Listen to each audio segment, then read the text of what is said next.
Hello students, today we are going to start with a new chapter, that is chapter number 7, Energy Flow in an Ecosystem, of your Science 2. As you have already studied in the previous chapter about the classification of plants in very detail, today we are going to learn about the energy flow in an ecosystem. But before that, you should know what do you mean by an ecosystem. So basically the ecosystem means the ecosystem comprises of all the living organisms and their interaction with the non-living things together comprises of an ecosystem. So as I've said now, the living things, the non-living things and the interaction between them, these all the things together are included in an ecosystem. The living and non-living things are, for example, plants, animals, sun, water, land, and their relationship between these living things and non-living things. These all together is called as ecosystem. Now that you have understood ecosystem, what is ecosystem, in this chapter we are going to see how the energy flows in this ecosystem, the energy which goes on from one organism to other organism, and the cycle goes on continuously. So how the energy passes from one level to another level, all these things we are going to see in this chapter. In your previous classes you might have learned about the classification of living organism. The entire living organism, including plants and animals, are classified into 4 basic categories, which are: first one is producers, second one are consumers, third one are saprotrophs, and the last one are decomposers. Producers include the plants which prepare their own food. As they prepare their own food, that's why they are called as producers, because they prepare their own food and they do not depend on any other organisms for their food. Then next comes consumers. Consumers are the one which depend on plants for their food, so they are called as consumers.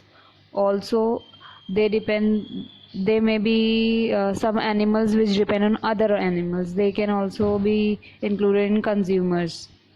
And third one are the saprotrophs. Saprotrophs are the microorganisms, uh, fungus, bacteria, they all are included in saprotrophs, which obtain their food from other organisms. And the last one, decomposers are the again few bacteria and microorganisms which decompose the dead plant or dead animal after their death. So on the basis of the mode of nutrition, how the organism obtain its nutrition, these living organisms are classified into some levels, some categories. So very first level is primary consumers. Primary consumers are also called as herbivores because they depend on plant for their food. They just eat plants for their nutrition. That's why they are called as herbivores. As you all know that plants are the producers, they prepare their own food and they do not depend on any other organism for the nutrition. So therefore they are called as producers. So these producers are then consumed or ate by some of the animals. For example, as you can see in this picture, rabbit, grasshopper, squirrel, elephant, these are the animals. Also deer and many example you can take which depend on plant or which eat plant for their food. So they are called as primary consumers. They only eat plants, so they are called as primary consumers. Now next are secondary consumers. Secondary consumers are the animals, as you can see in this picture. These animals use the primary consumers as their food. The animals which are included in primary consumers, for example, grasshoppers, squirrel, elephant, deer, whatever the animals are included in them, they eat them as their food for their nutrition. As you can see here, Different animals are shown in this figure: owl, frog, um, fox. These are the animals which eat other animals for their food. Now next one are apex or top consumers. They are also called as carnivores. They are called as carnivores because they depend on other animal for their food. They use the primary consumers and the secondary consumers as their food. That's why they are called as carnivores. The secondary consumers, all the animals in the secondary consumer, they are also called as carnivores because they eat other animal. So example of top consumers are lion and tiger.